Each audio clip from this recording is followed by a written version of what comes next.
Alright everybody, we have, I believe, one final night's worth of indie games to spotlight for the month of February 2020. Again, all the games you're going to see here were played with press keys submitted by developers, and if you'd like me to include your game in the future, please want to say to get in touch. But we are kicking things off with one hell of a title. This is Hypergalactic Psychic Table Tennis 3000. Yes, that is the entire title for this one. And what this is essentially is Pong by way of an RPG. Yes, that, again, like, this is an actual game that we're playing here. But the idea is that we are traveling the universe, battling all manner of creatures and strange beings in table tennis. And that is kind of it.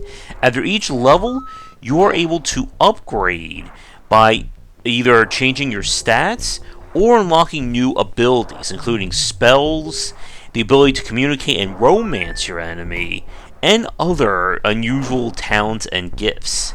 The game, in a way, reminds me of Frog Fractions, and how what starts out as a very basic game quickly goes out of control. And in this one, you'll eventually get the ability to shoot fireballs, move your paddle all across the table, and it gets even weirder from there. Now, this is one of those games that from a design standpoint is very fascinating. Because at the end of the day, this is still Pong. This doesn't turn into a first-person shooter or a Souls-like or anything along those lines. It's just a very elevated take on the design. With that said, though, there are some obvious shortcomings. If you don't like Pong to begin with, then there is nothing here that is going to change your mind in that regard. And the game does fall into that same Frog Fractions trap, that all the crazy stuff does require you to kind of figure out what the developers intended. And I was playing this game for a very long time in terms of unlocking levels and stats, and it didn't really seem like I was doing anything that was growing whatever story or crazy concept developer was intending. But if this is something that interests you, or you're really looking for a very crazy take on a classic game design, I would give this one a check.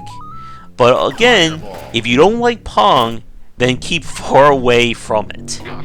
And with that, let's move on. And we go from a very funny game to something not so funny. This is Through the Darkest of Times, a game set during the Nazi occupation of Poland, as you play as resistance fighters trying to free Poland from the Nazi regime. And yeah, this is not going to be the family-friendly, good times for all kind of game. And the title itself plays out like a quasi-strategy game. Each turn, you have to decide what missions to go on, who to send on these missions, and kind of deal with your resources of morale and supporters in Poland. After every mission, there's usually decisions and choices you'll have to make in terms of how your characters respond, and this will determine whether or not they're arrested, captured, or worse. And even though the game features very simplistic graphics or a very simplistic aesthetic, it does get into some very dark materials. Again, this is not a game that is kind of a lighthearted affair. And there are some very mature depictions of incidents. Nothing that seems to be, AO or incredibly disturbing, but it is described in high detail. So, if you are sensitive to topics like this is definitely going to be a no-go for you. But the gameplay itself, I think, works in a very basic standpoint. Again, each character comes with or will be designed around various stats as well as their chosen profession and personality, and that determines what they are good or bad at. And certain events, and one thing that I do like is how the events themselves will require different skills, and you can get bonuses or negatives based on the character's personality or job. And this is one of those games that's all about managing your resources. The more people you have, the more you can do during a given week, but it can also cause more danger if you're not prepared. And there are macro or long-term goals to go for in the game. And those will require you to level up your characters and get enough skills to really push forward. But given the touchy subject matter, and again, this game being very story-driven, I don't want to show too much of it. But this is a game that is clearly not for everyone. And if you are looking for something that is very different than anything else that's on the market, and you don't mind this kind of subject matter, then I think this is definitely a game to check out. And I am very curious to hear what people thought of this game who have played it. Because whenever we deal with very touchy or polarizing subject matter, there's always that fine line you have to walk between showing it in its full depiction and glamorizing or glorifying it. So, with that said, let's move on to a game that hopefully is a little bit more lighthearted than this one. And we're going to be checking out Backbone. Now, this one is a noir adventure game. Kind of set in that it's kind of like that world where animals all dress in clothes, and it reminds me of that movie from, I think it was Disney or Pixar a few years ago, whose name escapes me at the moment. But this is taken from a demo of the game that's available on Steam, and right off the bat, I have to give praise to the amazing pixel art, especially of the background that you can see in the footage here. But our story is that we play our detective here, who's in search of a missing person in the city.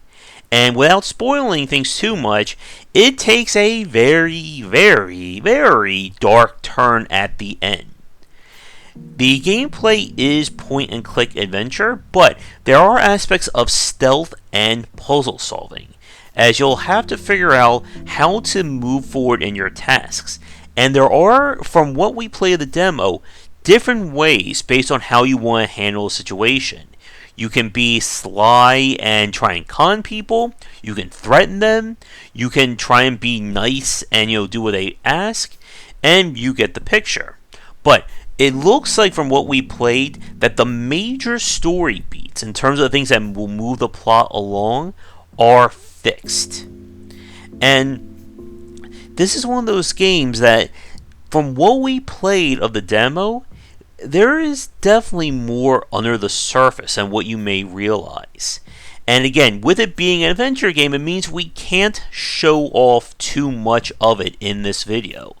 The one major puzzle of the game kind of involves you decrypting a secret code that I thought was a very clever take on that design. And again, I can't show it to you because it will be spoiling the puzzle. But if you are a fan of adventure gameplay and looking for something, again, mature in terms of storytelling, not so much in over-the-top violence and things like that, definitely keep an eye out on Backbone. And this will be one that I'll be definitely interested in checking out when the full game is released. And with that said, let's move on. And we now have Nom Nom Apocalypse. This is a twin-stick shooter with some very, very light roguelike elements to it. Couldn't fit the whole name in the description down there. The idea is that the food apocalypse has happened, and all food in the city have become sentient monsters. And it's up to you and one other friend, if you have them, to team up and save the city by, killing all the food that you see. All the weapons that you get access to are food related. I think Fudge is a shotgun blast, there's rocket launcher variants, so on and so on. And you move through the various levels. They are very basically randomly generated. you have set arena environments, and their order is going to be kind of shuffled. But don't be expecting things like random events, special encounters, things along those lines. Enter a room, kill all the food monsters, move on to the next. At the end of each level, there is a special boss fight with some very crazily designed enemies. I really like the enemy models in this game.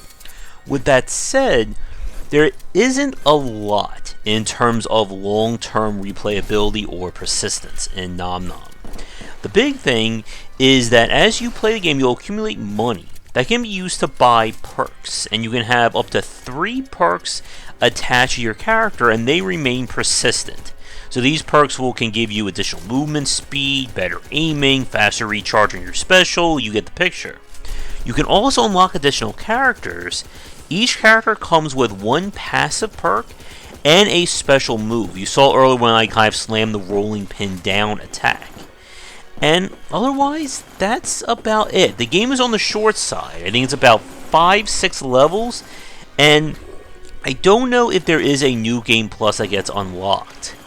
But the problem for me is that with all the roguelikes, lights, and so on that we've played, there isn't a lot here for somebody looking for more of an advanced game. Something like Enter the Gungeon that did really well with its procedural design and roguelike nature.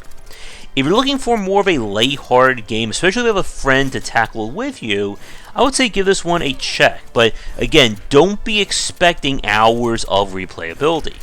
With that, we're going to move on to our Patreon supporter and sponsor shout break now, and we'll see if we get through the rest of the games. If not, I guess we go into a part 6. And now for a quick shout to our current Game Wisdom supporters and sponsors. Going forward, all Patreon supporters will get early access to our videos. And if you'd like to continue this discussion on game design, be sure to check out our Discord channel, link down below. If you're looking for more wisdom about game design, be sure to check out my latest offering of books, 20 Essential Games to Study, aimed for first-time developers and students looking for some inspiration for their upcoming games, and Game Design Deep Dive Platformers if you're interested in anything regarding 2D and 3D platforming design. They're both available in print, digital, and wherever books are being sold. We now turn to the game Obsurity, which is an action game that, unfortunately for me, this is probably the first, really, I guess, hard no for the spotlights that we have. The game's story is told between 2 characters who are sharing the same body, and there's a lot of lore dumps and exposition in the game.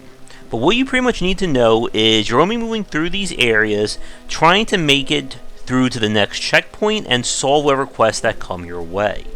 While you can't see it due to my icon in the bottom left, but we do have a very limited health bar.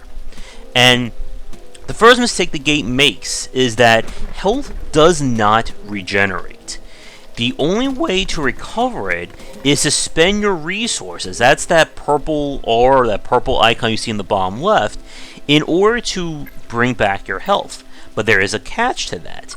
Every time you use the kind of health restore at a save point, the cost gets progressively more expensive, meaning that it becomes very hard to fully regain your health before, let's say, a boss fight or a wave-based encounter. And that right there is just a major oddity for an action game. Compounding matters is how combat works. It is very floaty in terms of hitting enemies. There's very little impact, and enemies can attack you basically by just getting close enough to you, and it becomes very hard to avoid their attacks. And when you have kind of cheap attacks like that, when you add in the fact that you can't recover health easily, does make things very frustrating. From a presentation standpoint, the game is also loaded with numerous spelling errors, and it just doesn't really feel like there's a fully fleshed out game. You unlock new abilities, but they act more as keys rather than, changing the dynamics of combat. There does not seem to be any kind of RPG progression, although enemies do become more dangerous. And basically for this one, it just doesn't feel like a great game. And when you're trying to make an action-heavy title, if the basic elements don't work or they're very cumbersome to play, it just completely destroys the experience. And this feels very much like a game that was kind of the first time action game by the developer, as everything about it just does not seem to work well, or as it should. In this section right here, you have to avoid stepping on the ground, as it's an instant kill. But it falls so quickly that unless you're almost reacting beforehand, or with like pre-advanced knowledge or advanced knowledge that it's going to do that and know where to go, you're going to die. And it just feels out of place for this kind of gameplay, especially when you have these spikes here that can do massive damage to you. And like I said, everything about this does not feel like a polished example of the genre. And unfortunately, it's going to be one that I cannot recommend for the spotlight. But with that said, let's move on. And we now have The Last Regiment. This is a strategy, or a turn-based strategy, with some very light kind of deck building or CCG elements to it. The game is on early access and definitely feels more like a mobile title in its design and general aesthetics. Very few hotkeys, everything is done kind of gesture or touch base. But the gameplay itself is obviously built on turn-by-turn design. You have different characters who belong to different factions that have their own unique abilities. And your job is to basically complete each map while dealing with whatever the enemies are coming at you. And what we played of it on stream was mainly consisting of a tutorial. From what we played, you were able to build additional units, activate special abilities, and craft basic structures as well. My problem with this game is that from a playability standpoint, it is not that good. It's very hard to tell exactly what values are what just by looking at things, and I ran into a problem of just not understanding how the whole kind of defense or entrench kind of system works.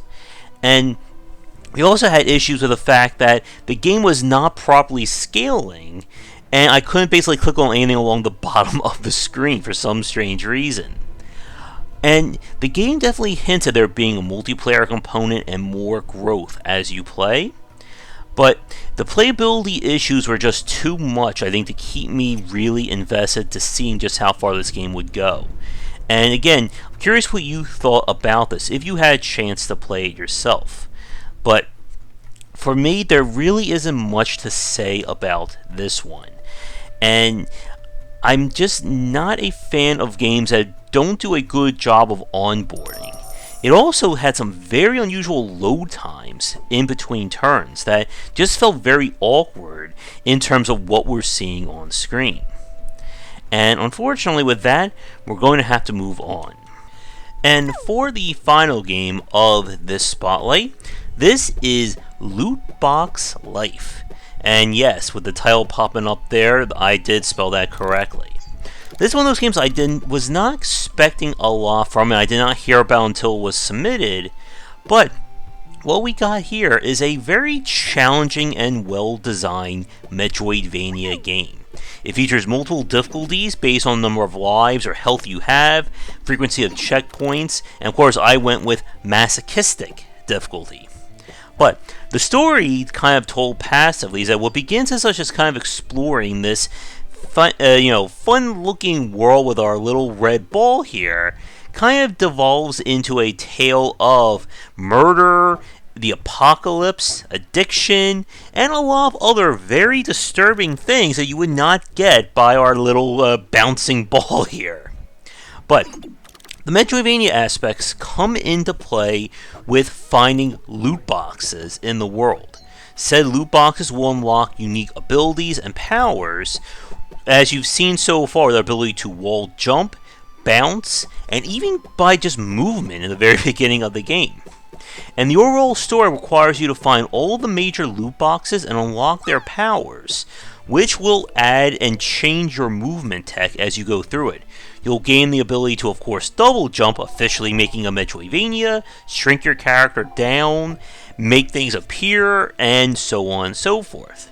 And don't let the cutesy graphics fool you. This is a very demanding game.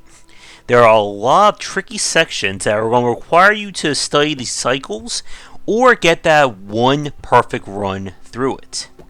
And there are additional things to find, including bonus characters, secrets, coins, which are used to buy hats and hints. Hats giving you special abilities or kind of changing how you play. And you're going to have to explore this world. The world design itself is set up very much like we see from other Metroidvanias. That if the area requires you to have a specific ability or movement tech to access it, then that level is going to be making full use of it. Otherwise, you can return to previous areas using your newly acquired loot box powers to get through them differently. And that is a major point of any really solid Metroidvania game. With that said, I only have a few nitpicks about the game. Again, keep in mind that I did play this on hard, but I would have liked a better map.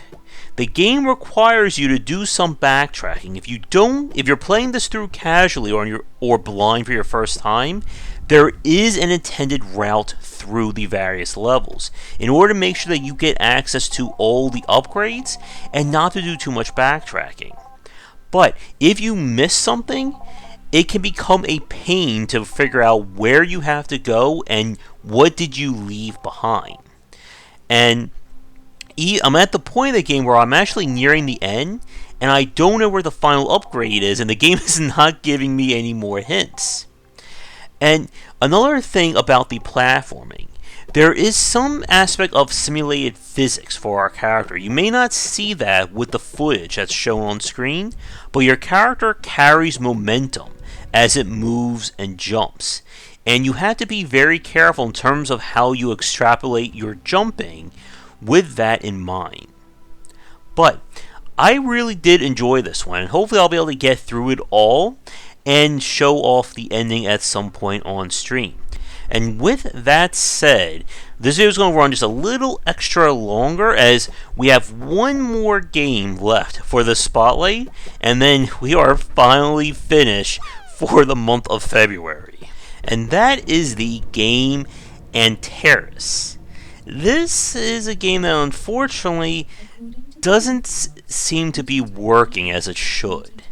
It is a first-person survival horror-esque roguelike. The levels appear to be procedurally generated, and your mission is to explore the space station to figure out what is going on, while collecting resources and materials that you need to permanently upgrade your character and your drone. So, right off the bat, the presentation is definitely problematic.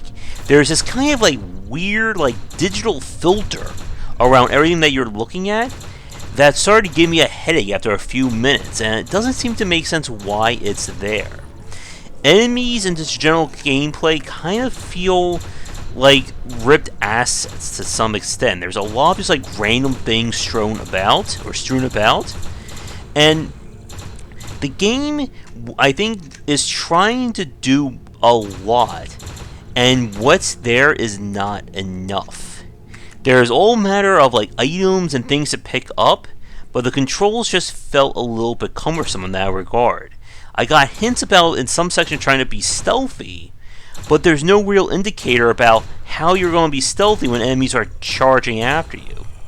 Not only that, but the enemies don't make any footsteps or sounds, so you have to just keep watching your back to make sure that nothing doesn't spawn behind you. And unfortunately, this is one of those games that it doesn't feel like it's ready for prime time, I guess, in a matter of speaking. And with the general gameplay, everything about from the gunplay to the menu, so just trying to hunt down items, doesn't feel like it should work this way. I'm probably about to die in the next minute when all these enemies just start swarming after you. And when you die, you return back to the hub, where you're free to outfit your character, change things around, and pick another level. And there is a nugget of a good idea here, but with this kind of presentation and just the general overall feel of it, it is not in this game. And unfortunately, we're going to probably have to end this spotlight with more or less of a dud.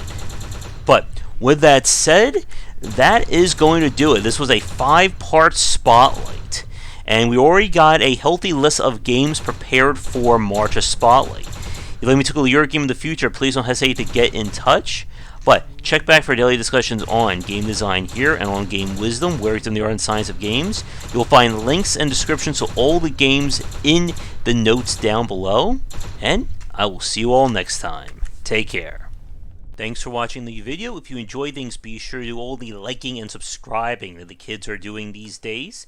Check out our Discord channel link down below where we hang out and chat game design, and come back later tonight for our regular streamings. But that's it, and tune in for more great content here and on Game Wisdom, where we examine the art and science of games.